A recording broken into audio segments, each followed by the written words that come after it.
What is up everyone, Movie Worm back again with another end of month vlog. This is just me talking about all the movies and TV shows that I watched in the month of October 2021. Now I did think this was going to be a really slow month for me. I thought I was going to be lucky to get 10 titles in there because my son was born on the 3rd of October, my first child. So I thought I weren't going to get any time whatsoever. However, I quite surprised myself and I've got over 20 titles to talk about here.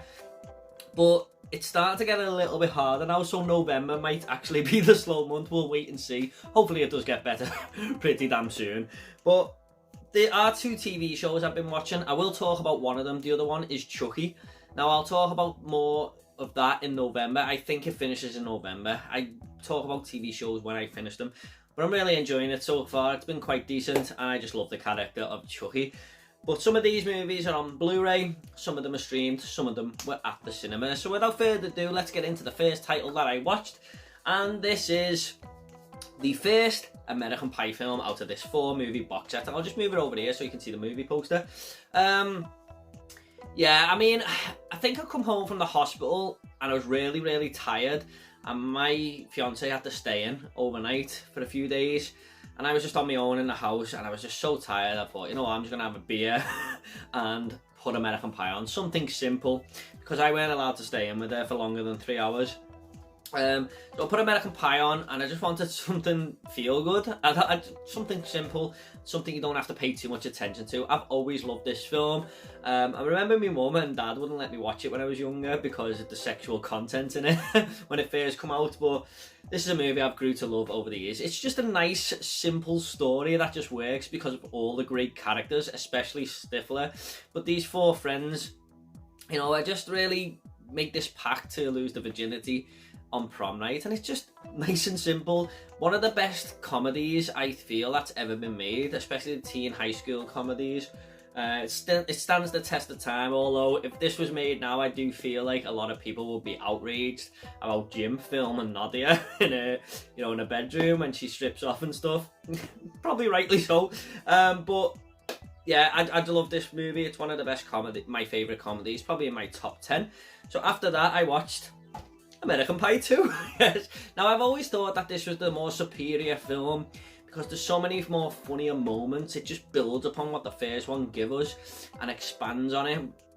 You know, just going a little bit more out there and stuff, especially moments like where they're on the walkie-talkies and that guy is listening to them, you know, the 2 lesbians sort of fooling around, and his wife shouts him for his dinner. He goes, "I'm not hungry." I always laugh at that bit every single time. And the bit where Jim sort of superglues himself to himself at the end of the movie. I just think it's so funny. Stifler is on form in this film. He's one of the greatest movie characters ever, isn't he? I didn't get round to watching The Wedding or Reunion, but I do have the itch to go back to them. And maybe I'll do a ranking on the channel when I finally do. But American Pie 1 and 2 still stand the test of time. 2 of my favourite comedies ever. I have got the iPad in front of me here, guys, because I can't remember every single film. Next up, we have A Clockwork Orange, Stanley Kubrick's masterpiece. This is in my top 25 films of all time, and this was the best time I ever watched it, because this is actually on 4K. Now, this is the only film I've ever upgraded to 4K that I owned on Blu-ray. When I seen this set, I just had to have it. It's a lovely addition, it really is. I've done an unboxing. If you want to check that out, that'll be down below. Along with all these other end of month vlogs and stuff. But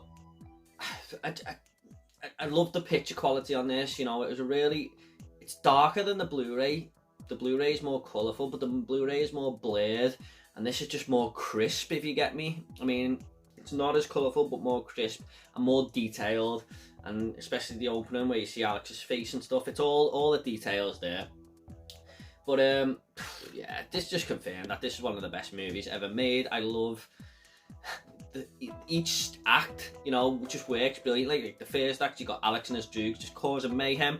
The second act, in the prison, Alex, you know, doing this new therapy that's gonna, you know, control violent patients. And the third act is the aftermath. It's just perfectly set into 3 acts, I feel. Alex is one of the best movie characters ever, isn't he? I mean, let's be honest. I mean, he's not a very likeable person, but as a character, you know, he's just well written. He's well acted by Malcolm McDowell. and it's just a great film. I didn't like this when I first seen it, but over time it has just grew and grew and grew on me, and every time it gets better. What a score as well. I had the score stuck in my head for days. It's haunting. But not the Beethoven stuff, I'm talking about the score that opens the movie.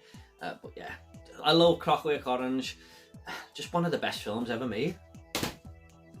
Next up, we have a movie that was streamed, and this is called There's Someone Inside Your House.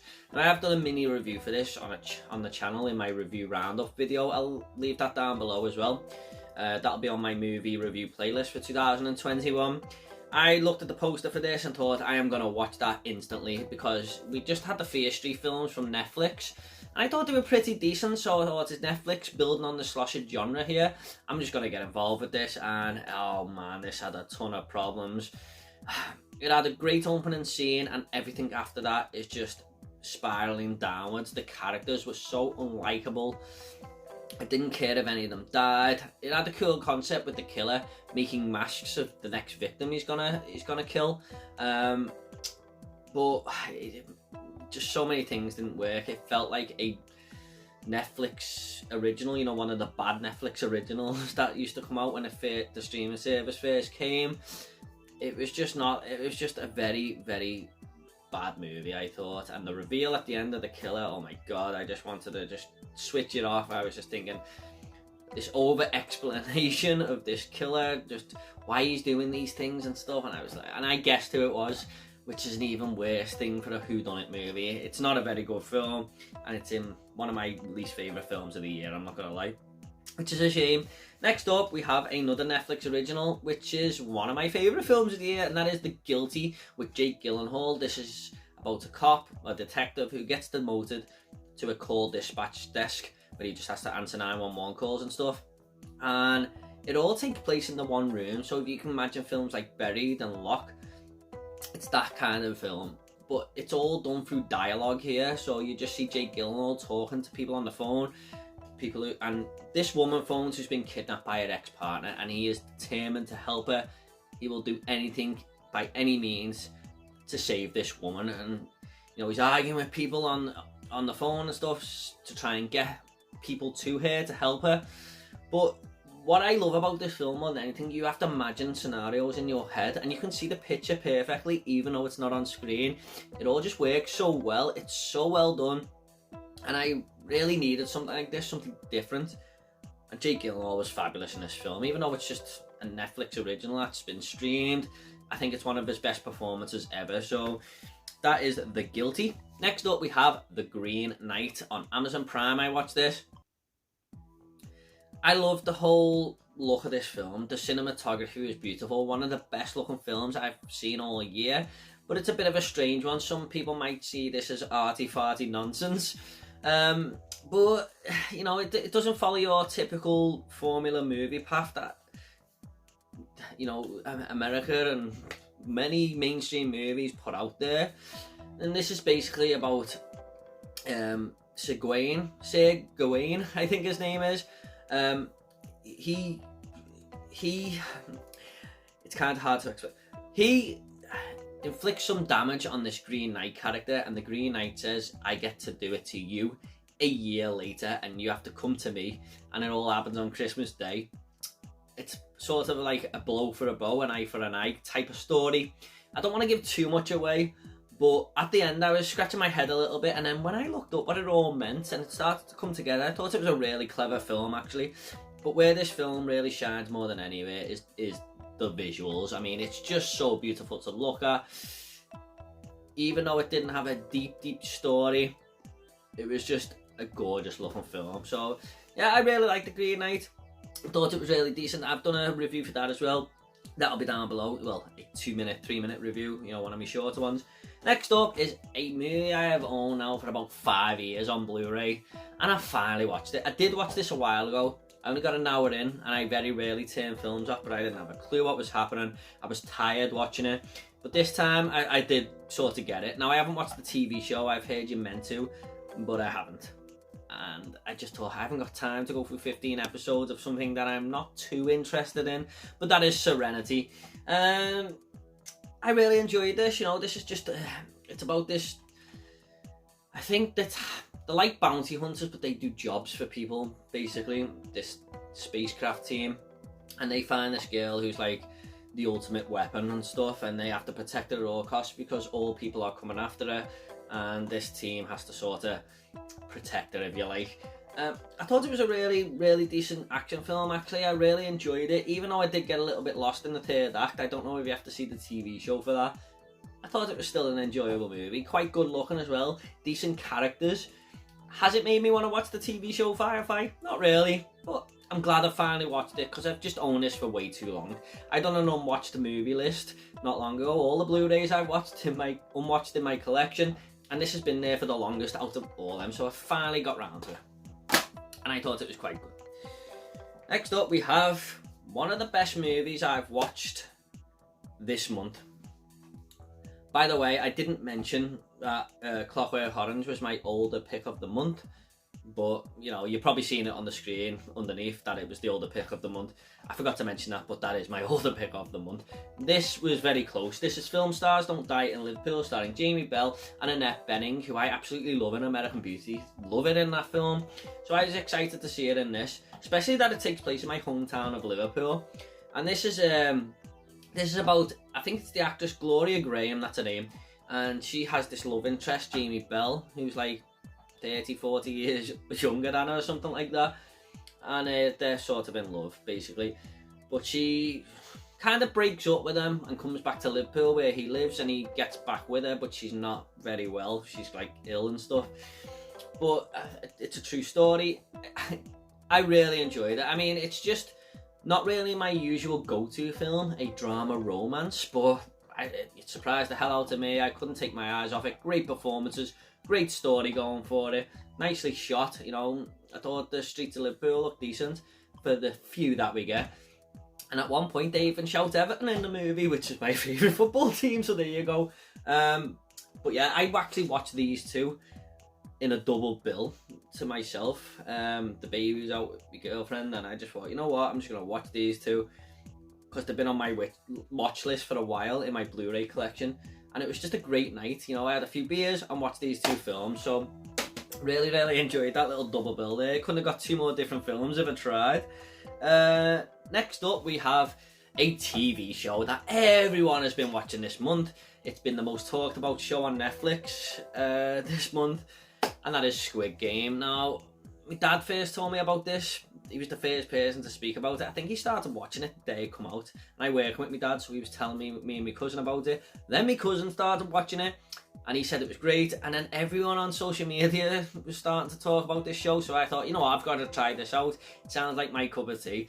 And it's basically, I think there's like 300 people or 400 people in this game, and they have to go through each round, and at the end only one person survives, but you die for real in these games. And some of them are like teams of tug and war, but if you get pulled over the edge, you know, you've got a big drop down there. And there's other ones like red light, green light, where if you move after it says red light, you're gonna be you get shot by the sniper and stuff. It's really, really intense and very, very violent, but I loved it. I thought this was one of the best TV shows I've ever seen, I think. I was going to give this my new release of the month, along with something else, but something at the end of the month did beat it. But it was an absolute banger of a show. I'd probably give this like a 9 out of 10 or something. I know they're probably going to do a season 2 now, it's that popular. Do we need it? Nah, I don't think so, but I wouldn't be against it on the other hand. Interesting to see which way they'll go. I don't think doing the exact same thing is the best way, but we'll see.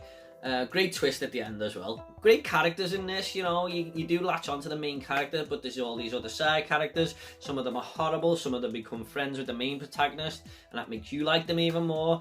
People are working in teams, you know, to get through these rounds. There is one round that is very, very tense, where it sort of pits friends against each other, and they think they're going to be in doubles in a team. And that was just an amazing episode to watch. But I highly recommend this show, I really do. Good to see a foreign show get a lot of a lot of accommodation over here, and lots of people watching it. So yeah, Squid Game is brilliant. Next up is The King's Speech. Own this for a while now as well. I know it won Best Picture and stuff, I think. Best Picture, Best Actor, Best Director, Best Original Screenplay. I thought it was like a 3 out of 5 movie. I give it on Letterboxd, that's what I give it. I don't think it was deserving of Best Picture. If it did, there mustn't have been too much greatness alongside it that year. I can't quite remember what it went up against. It was an okay film, good performance by Colin Firth, even though he's a bit of an arsehole in this. I just thought the story was kind of like... I mean, put it this way, Film Stars Don't Die in Liverpool was way better than this film, I thought. Way better. And it was kind of the same drama type feel. I know they're set in different periods and stuff, but the type of movie that it was, drama, it's just drama, true story, if you like. It just didn't hit all the right notes for me. I don't know if it just come back because I've just come back off the back of that film, but I mean, Jeffrey Rush, the guy who's learning him how to speak properly and stuff, he was really, really great in the film as well. I mean, he has got good performances. The story was just a little bit dull for me, that's all. It's about a king getting some speech therapy. That's it. So, but it was okay. I just don't think it's one of the worst Best Picture winners I've seen, if you like. But it's still a decent time. Next up we have Halloween Kills. Now this was my most anticipated film of the entire year. I done my most anticipated movie list at the start of the year. Now, Candyman was number 1. Then after Candyman come out, I done another one, and Halloween Kills was number 1. Yeah, the word for this is disappointment, really. I know a lot of people have enjoyed this film. Michael Myers was absolutely amazing. I mean, he is 10 out of 10, that character. He's brutal in this film. Some of the kills he comes out with, I was hating watching it. I was like, that must have hurt. It's the characters and the story that goes for this. Now I know not too many slashers have a story, but they have a little bit of one, This didn't. It's just basically him going around for the whole film, killing people. And that's what I thought I wanted from this film when I first went in. But then I realised afterwards that I needed a little bit more. I mean, it got very repetitive. After about half an hour or something. There's a side story going on with this other escaped lunatic that was just stupid, totally dumb. It was why they put it in there, I don't know. They're trying to make a story, and I appreciate that, but you've got to get it right at the same time. It just didn't work. Anthony Michael Hall, who I can't believe was in The Breakfast Club, is in this movie. I can't believe it was the same guy, but wow, he was just he's a bad character. I haven't spoke to one person who's seen this film who liked that character, and he's one of the main protagonists. I couldn't stand him. It was okay. There was moments, especially when it went back to 1978 at times. I thought that was all decent, filmed really well, nicely directed. They got the lighting and everything right, and Michael Myers, but everything else wasn't good. I gave it a 6 out of 10, but my full review's down below if you want to see that. Next up, we have Venom 2, Let There Be Carnage. Now this, I love the first Venom film, but this one just didn't hit for me at all. There were some good moments that I liked, especially Carnage. I thought he was a decent villain. The CGI was actually quite good. I'm not a big fan of CGI, but the special effects were decent in this. The voice of Venom really grated on me in this one. In the first film, we got it halfway through, so it felt fresh and unique. In this, we have it from start to finish. By the end of the film, I didn't want to hear Venom's voice ever again. I think Tom Hardy is very miscast. I think he deserves to be playing a better superhero. Eddie Brock is just this dull character. And when he turns into Venom, it's not really Tom Hardy. It's just this big CGI thing. So it doesn't really feel like he's that character. It just had a lot of problems. I've got a full review for Venom 2 down below as well if you want to check that out, but it's quite low on my ranking of the year. Next up is The Muppets Haunted Mansion, another one I've done a short review for, down below again. I just wanted to watch it. I loved The Muppets Christmas Carol. It's the first film I ever went to see at the cinema. I thought, what, this is 56 minutes long. Halloween's coming up. I'm going to watch it. And I had quite a fun time with it. I didn't realise how good of a character Pepe was. The prawn Muppet. He's in the main star of this with Gonzo. And they have to survive the night at a haunted mansion. It's the House on the Haunted Hill story. The classic story, the movie that's been made a few times. It plays on that. I was laughing so hard at this Pepe character though. I thought all the humour landed. It did feel like a bit throwaway. Like I'm probably never going to go to it again, but it was decent enough. I just wish a little bit more care would have went into it and maybe made it a little bit longer and a better story playing out. But the songs were okay and stuff. I mean, it's just an easy watch. It's nothing groundbreaking, but I had a fun time with it. The Muppets are always a fun time. Next up, the last film out this box set. This is only the 4-movie box set though, and that is Pirates of the Caribbean on Stranger Tides. I actually was dreading this film because I really didn't like the third one. I think that's called At World's End. Yes, At World's End. I really didn't like it. It dragged for me. I thought it was so dull.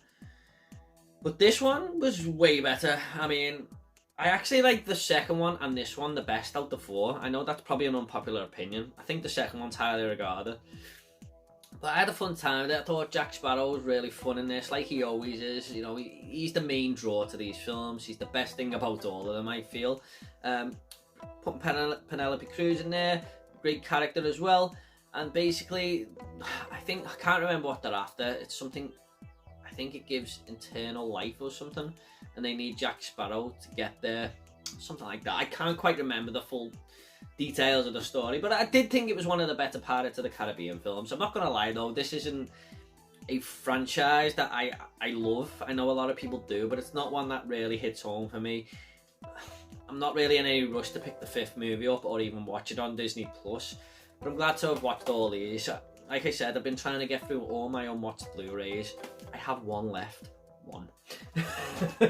But yeah, that is Pirates of the Caribbean on Stranger Tides. Next up is another film that nearly won new release of the month, and that is The Last Duel. Now, me and my friend Jamie sometimes go to pictures once every couple of weeks, and we just pick a film that we don't really think our girlfriends might want to go and see or whatever. And this was The Last Duel. Now, this film surprised the hell out of me because I was looking at it going, I don't know if I fancy it, but the trailer looked good, but it's not really my type of movie, a period piece set years ago. But wow, this film was amazing. It's in my top 10 movies of the year. Brilliant performances by Matt Damon, Adam Driver, Jodie Comer just was so good in this. Ben Affleck's in there. And this is basically told from 3 points of view. So Jodie Comer's character says Adam Driver's character raped her, and her husband in this film is Matt Damon. So it takes a view from Matt Damon's point of view, Adam Driver's point of view, and then Jodie Comer's point of view. And at the end, a big epic battle happens. But it's just so well done, the way you'll see one side of the story there from Matt Damon, and you think, oh yeah, this has definitely happened, definitely. And then you see Adam Driver's point of view, and you go, oh, actually, I don't know, when you see it from that point of view. And then you see Jodie Comer's character, and it's like, gives you a whole new aspect on the thing. Same scenes happen, but in different ways. Character personalities change. It's just a really, really clever film, and some brilliant action and violence in there as well. But I've done a like 2 or 3 minute review in my review roundup down below if you want to check that out. But this is definitely one of my best films of the year. It's a shame it kind of bombed at the box office. It's the best thing Ridley Scott has done in years. I said since The Martian in that review, but I do think it's better than The Martian. So yeah, back on form for Ridley Scott. Just a fantastic movie. It was over 2.5 hours long. It never felt like that. I was always entertained, always invested, and me and my friend Jamie were speaking about it for so long afterwards. So yeah, The Last Duel, brilliant. Next up is a film that I think is number 21 on the IMDb top 250 list, and that is Seven Samurai. Look, I didn't think I was going to like this at all, to be honest. I thought it's going to be one of them films that grows on you and grows on you. It's 3.5 hours long. I was totally into this for about 2 hours.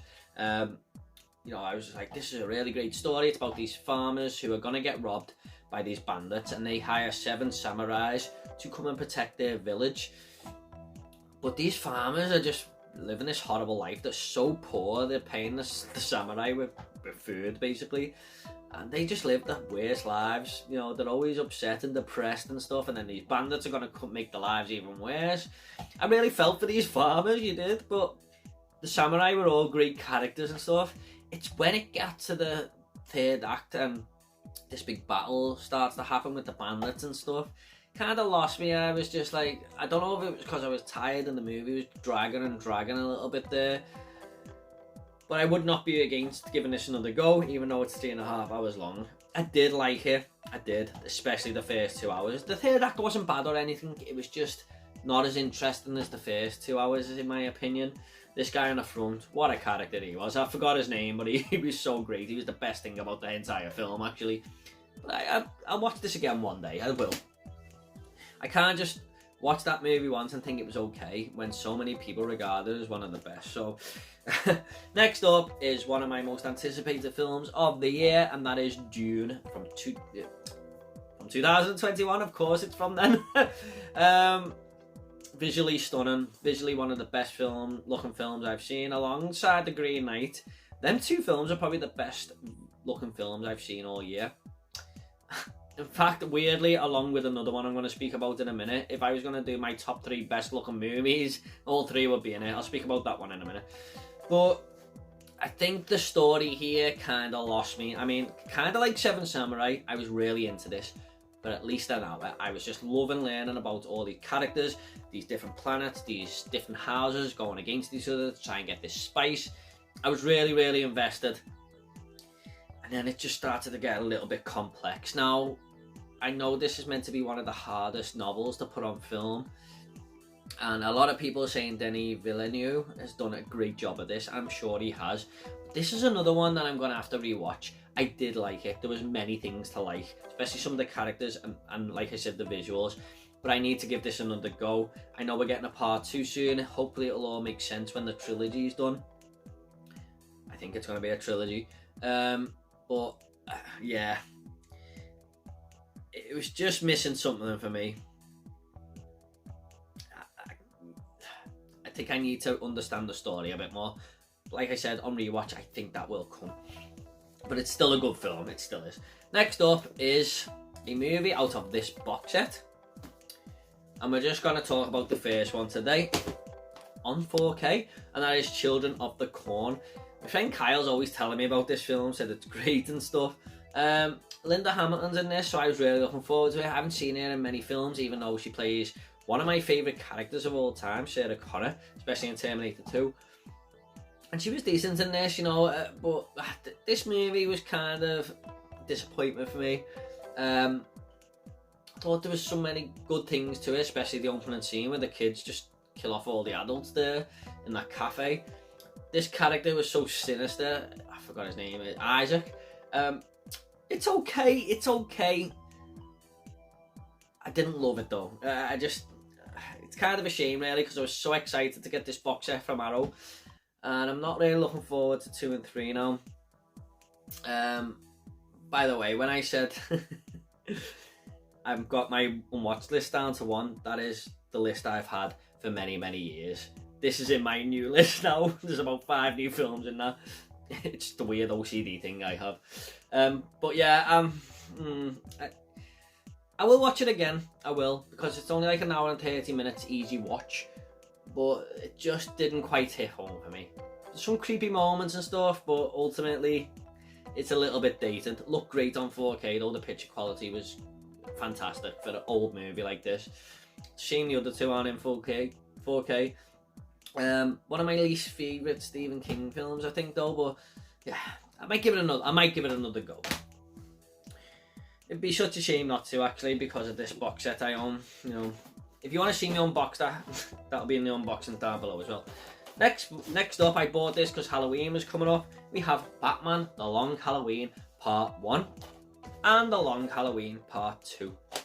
I'll swap them over. There you go. Yeah, we got that right. Now, I wanted to buy these when they first came out because it's all Batman around Halloween when someone's committing these killings. Wow, that sounds right up my street. I love these Batman animated films.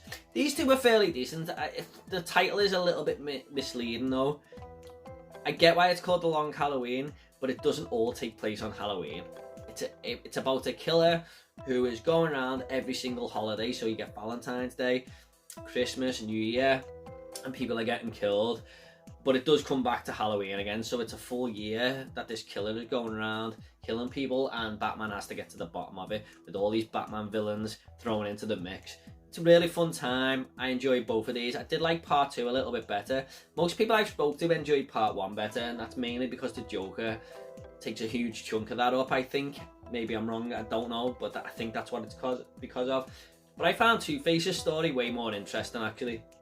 But yeah, I love these Batman animated films. I really want to pick them all up now. I own quite a few of them, but there's some I want to grab, like Gotham by Gaslight and stuff. But yeah, enjoyed them too. I will have a review roundup video coming soon with them in it, because I want to review every 2021 movie I watch. Next up is going to be my new release of the month. Spoke about it a few times in the video here, and we finally got to it. And that is Last Night in Soho from Edgar Wright. I watched this on Friday, today is Tuesday, I still can't stop thinking about it. The music is stuck in my head in Anya Taylor-Joy's version of Downtown. Visually stunning, amazingly well directed. The pacing of this story is brilliant. I got totally lost and immersed. I just love this movie. I love it to death. I do. I can't really explain what it's about, because you're best going in blind, I feel. But there's some great performances here, especially from Anya Taylor-Joy and Thomasin McKenzie. Basically, Thomasin McKenzie is a fashion designer. She goes to London and starts seeing some visions. That's all I'm going to give you. But oh wow, what a film this is. What a film it is. It is fantastic. I have told everyone to go and watch this. It's like I said, it's my new release of the month. If you want to see me do a full review on that, it'll be down below. But if you're watching this video, make sure you see this film. Definitely go and see it. Whether you're watching this in 2 months' time, go and get it on Blu-ray or whatever, on streaming, whatever you have to do to see this film, go and see it. You will not be disappointed. And if you are, I'm very, very sorry, and I do apologise, but I am not confident that you won't be disappointed. So, Last Night in Soho, just fantastic. Anya Taylor-Joy, my favourite actress right now. She's just amazing. So yeah, that is Last Night in Soho, my new release of the month. Next up we have Paranormal Activity, Next of Kin. Now I enjoy pretty much all of these films. This is the 7th one now. And I always think when I'm watching these movies it's going to disappoint. You know, part 5, part 6, really, is this still going? And we finally got there with part 7. I mean, I don't dislike it. It just felt like a very tired formula. The location and the reason for them filming all of this documentary thing is silly. I mean, about this girl who goes to find a long lost brother, but would you really hire a big camera crew and stuff to come with you and film the whole week? Maybe you would, I don't know. But I just think sometimes these found footage films, there's a better reason for them filming. Like the Blair Witch, they're going to look for that in the woods, if you get me. Part 1 of Paranormal Activity, they are seeing weird things around the house, so they decide to film it. But there's just moments in this, it's like, why are you still holding the camera? You didn't come here for all this. You came to see a girl you reunite with a brother. Why the hell are you still filming all these ghastly things? It's got to make sense if you're doing a found footage film. It was okay. It was okay. It's the weakest Paranormal Activity for me though, which is a shame. And last up we have The Adventures of Ichabod and Mr. Toad. Yes, this is the Halloween film I watched. I usually watch John Carpenter's Halloween, but for some reason I watched this one. We were both really tired, and I said, we've got to watch a film on Halloween. We've been out all day showing the baby off in his costume to my mum's house and then her dad's house. and her mum's house. So by the time we got back, we were just drained, and this was on for 1 hour and 8 minutes. We had looked for this on Disney Plus when Disney Plus first came out, but it wasn't on there for some reason. And when I said, oh look what's on Disney Plus, my girlfriend's eyes lit up. This is one of her most nostalgic movies.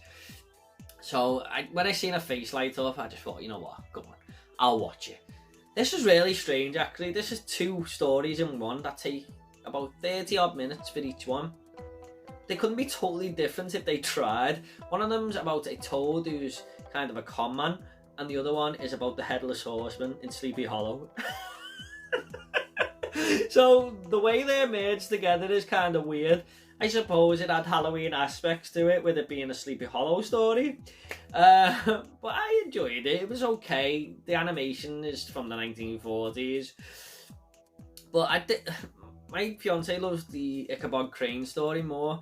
I actually enjoyed the Mr. Toad one more. The Wind in the Willows or something. You know, I know that's a famous story, but I've never actually seen any interpretations of it until now. But if you're a fan of this film, it is actually on Disney Plus now. So yeah, that was my Halloween film. Okay guys, that is it. That are all the things that I watched in October. Now, in November I have watched 1 movie up to now, but I do plan on hopefully getting another 20 at least. Whether that happens or not remains to be seen, but we've got some big releases this month. Eternals, Ghostbusters Afterlife, Resident Evil, Welcome to Raccoon City, so yeah, I'll be going to see them definitely. Actually, Resident Evil might have been pushed to the 3rd of December now. I might be wrong, but last I seen it was November, but I did hear a rumour that it had been pushed. Anyway, hopefully we get a lot more movies to talk about at the end of next month. If you want to see more of these end of month vlogs, they'll be down below, along with the unboxings and my 2021 movie reviews. So I hope you all enjoyed this video, guys. Do you want to comment about anything I watched? Leave it down below. I'll get back to you all, I promise. It'd be good to hear your thoughts on Squid Game or whatever. You know, any of these titles you want. Thank you so much, guys. Take it all easy. I'll see you all in the next video.